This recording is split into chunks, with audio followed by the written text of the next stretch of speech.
Today is Sunday, the 12th of June 2022, and this is going to be my final update video following my spinal surgery. Today it is almost 3 months after my surgery, so it's 11 weeks. I had my surgery on the 17th of March, and today's the 12th of June, so it's April, May, June. So we're almost 3 full months after the surgery. I have gone through my recovery and I must say I am doing exceptionally well. This past week the weather has been amazing in Cape Town and the ocean conditions have been great. So this past week I got in 5 swims, with only one of those swims being an indoor pool session.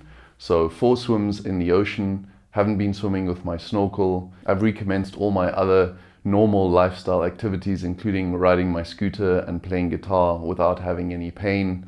I did go see my surgeon for my follow-up consultation and he was very happy with the progress. He was very happy with the surgery. We had a look at the x-ray together, and it was so weird because I actually hadn't had a look at the x-ray. I couldn't bring myself to looking at the x-ray because in my head nothing had really changed, even though I have this artificial disc in my spine now. We had a look at the x-ray together and he was very happy. He answered some of my additional questions. He gave me the full go-ahead for continuing my normal life, including doing vigorous exercise. And this was probably about 5 weeks after the surgery when I went for my follow-up, so it was a while ago. The only thing he did warn me about was driving the scooter. He told me the artificial disc takes 6 to 8 weeks to settle into the spine and you just want to be careful over those weeks. And he just advised me not to ride my scooter over that time. I listened to him. I did not ride my scooter over that time, so I gave it 6 to 8 weeks. I actually gave it 8 weeks to properly settle in and recover. I did go to my physio once a week over the time after the surgery, and I'm really glad I did that. Unfortunately, I did get sick in May. That was I was just doing well after my surgery recovery and I was getting back into swimming, and then I went for my COVID booster vaccination, and after that I got sick. I'm not sure if it was COVID or if it was just a head cold, but I was pretty sick for the most part of May and I was coughing a lot. That was very unfortunate, but I'm glad to say that I got through that. And the interesting insight that I had was that even though I was coughing a lot over that time, my back and my neck didn't go into a spasm. So that was a massive win for me, because usually whenever I got sick and I would cough for a week or longer, my whole back would go into spasm and I'd be very uncomfortable. But this time that didn't happen. So now I'm through that part and I'm so happy that the surgery is behind me. Yesterday I went for a swim in the ocean with my swimming team and it was so amazing just swimming without having any pain. And after doing half an hour to 40 minutes in the ocean, I actually just wanted to stay in the ocean and keep swimming because I was so happy that I didn't have this discomfort and pain. And just being able to go to bed at night without pain, waking up without pain, watching a game of football or a game of sport on TV, sitting in my couch watching movies or series and not being uncomfortable has been absolutely unbelievable. And I must say, a huge surprise has been my scar. I kind of thought I'd have more of a scar, but I must say that this is absolutely unbelievable. You can hardly see the scar. I mean, it looks like a normal fold in my neck. The only giveaway is that the line doesn't really continue on like my other folds, but most people that I've spoken to about my surgery, they said they didn't even notice it. Right after the surgery, I was so amazed how well they closed up the incision, and there was obviously swelling that then really completely went away. I can still feel a little bit of scar tissue, but this is absolutely unbelievable. I'm really happy with the way the incision has healed.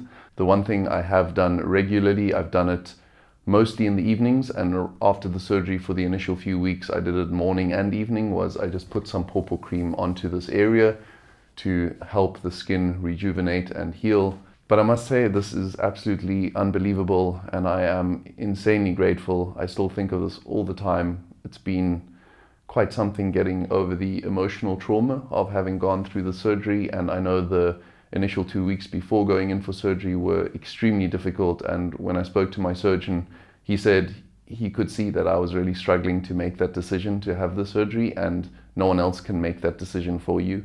You have to make it yourself. And in hindsight, now that I have the benefit of hindsight, I'm really happy that I did make the decision. I'm super grateful that everything went well.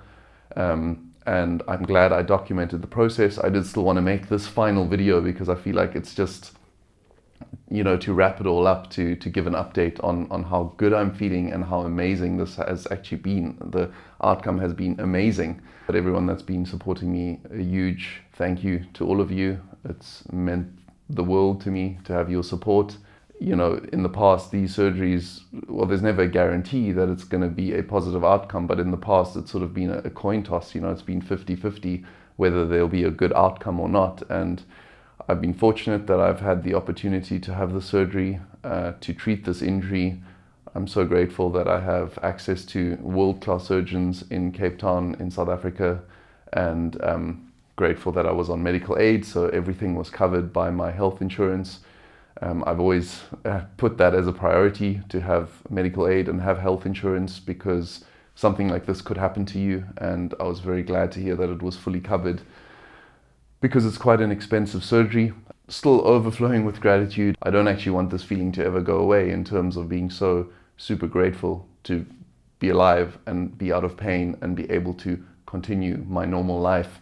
And I've really been enjoying the swimming, the riding my scooter, playing guitar, hugging loved ones. It's easy to take a lot of these things for granted, and life can change so quickly, and from one day to the next, you can be in excruciating pain, you can be in an accident, and your life might just completely change. So always remember, life is short, live your best life, go out there, hug the ones you love, tell your loved ones you love them.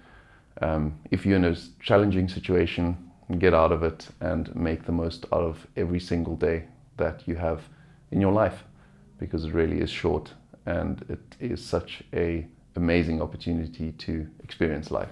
I'm actually really glad that I got to experience this in my life. I've almost compared it to a near-death experience, even though it wasn't a near-death experience. It was just sort of a massive sort of shock to my lifestyle. I definitely wouldn't have died had I not had the surgery, but I would still be in extreme pain, and I wouldn't have been able to live a sort of normal, healthy life. And it's made me really aware of the fact, that chronic pain is really debilitating. I feel for people that, are in chronic pain and where there is no solution like this. So I'm super grateful that I had this opportunity and this option of going for the surgery. If you are in a similar situation, my advice would be to definitely, investigate your specific situation. Go for consultations, get the x-rays and the scans, the MRI done, to fully understand what's actually going on in your body to the best of your ability, and spend the money to go see the best possible experts that you can see, and then obviously make your decision based on that. And also track your pain. That's something I started doing. I was on pain meds pretty much every day and every night just to get through the night, and that's not really how you want to live. If possible, that's suboptimal. It's great to track your pain, go see the best experts you can see, and then obviously make an informed decision, taking all risks into account. I'm glad I went to see the doctors I went to see. I got confirmation from other experts in the industry that these surgeons are of the best in the industry, even though they have to obviously share the risks with you, which is very daunting, and it's sometimes scary to hear, but by law they have to share that with you, sort of the risks that are always there with having a surgery. They cannot guarantee an outcome, they cannot guarantee that something bad won't happen.